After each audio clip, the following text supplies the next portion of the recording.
Yeah, right here You first. think those really, really high notes are hidden. Is that? That wasn't me. Higher notes than I thought. Is that an actual finger? Or is that something you do with that? It's a little bit of both. I'm using pressure. Someone asked me earlier today if I was biting, by putting the teeth on the reed, but I'm not. I'm using pressure and also voicing here, changing the throat constriction. And there's overtones on every note as well, of course. I don't want to play directly into the mic, so it'll be a little bit loud. Yeah, lucky saxophone players are. So on every note, like if I play a low B flat on the horn, you hear that low B flat, but really what's in there without changing anything here.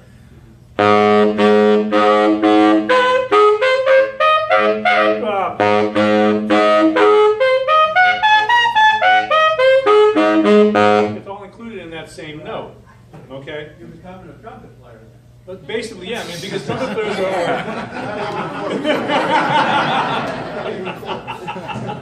It's the same principle, basically, that we're sort of using the overtone series to get those other notes. And that's a great way to warm up or practice, is to try to get those things in tune with the actual pitches that they represent when you use the regular fingerings.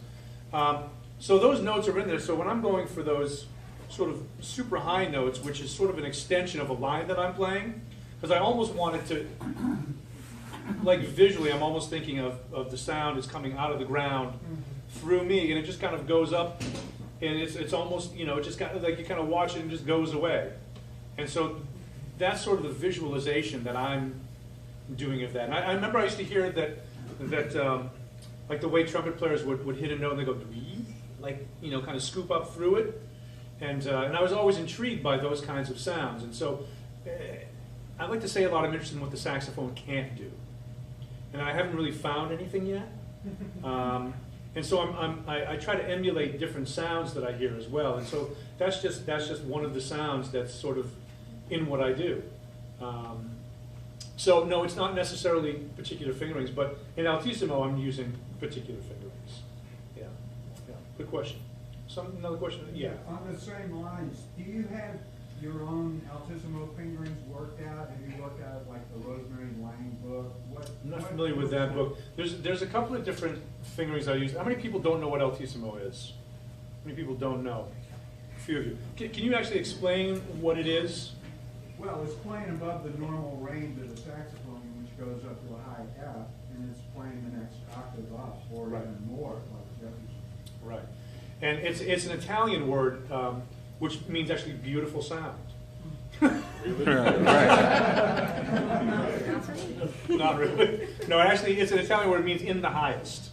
Altissimo actually means in the highest when it's translated. So I have particular fingers. There was a very dear friend of mine who passed a couple years ago named Bert Wilson, who was an incredible saxophonist. He was Lenny Pickett's only teacher. And so Bert was in a wheelchair from polio from the time he was 4 until the time he passed. And he was one of the greatest saxophone players I've ever heard in my life. And he lived out in Olympia, Washington. And so he developed Altissimo fingerings for the horn to an extraordinary level. He had a 5.5 octave range on alto. And it was all melody. I mean, I'll play some of this stuff later, it'll blow your mind. But one of the things that he showed me is he said, use this, the third finger on the left hand, as the third octave key. So this becomes the B flat, and then you just use the palm keys from there. So from B flat, B, C, C sharp, like the E, D, E flat, E, F, F sharp, and G. So that's what you were doing when you were playing those lines? Not always, no, because the way I learned wasn't that method. Sometimes I use those. We were laughing last year because I'd be in the practice room sounding terrible. You look here and go, Bert's fingerings? I'd be like, yeah. Because you get in a pattern of knowing where everything is, and but they work really well. Well, except for that one. But so they're really solid, and they make perfect sense because it's just going up what you're already familiar with. And if I had known that, 10 years ago when I started playing, I mean, really, But it makes it much more concrete and easier.